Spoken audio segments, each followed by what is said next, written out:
తిరుపతమ్మ అమ్మవారి కళ్యాణ మహోత్సవమునకు అవసరమైన వలిసి బియ్యమును తలంబరాలను కలిపే కార్యక్రమము నిర్వహించడం జరిగింది.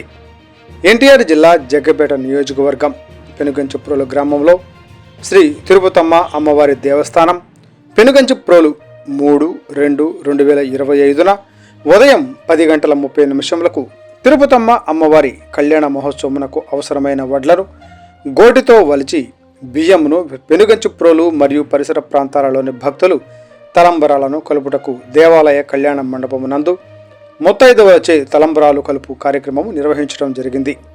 ఈ కార్యక్రమంలో జగ్గయ్యపేట శాసన సభ్యుల వారి సతీమణి అమ్మాజీ మరియు దేవాలయ chairman Jangala Srinivasarao, trust board సభ్యులు పాల్గొని అక్షంతలు కలుపు కార్యక్రమం విజయవంతంగా నిర్వహించడం జరిగింది. కావున డిప్యూటీ కమిషనర్, కార్యనిర్వహణ అధికారి మరియు భక్తులు, మహిళలు, దేవస్థానం సిబ్బంది తదితరులు ఈ కార్యక్రమంలో పాల్గొన్నారు.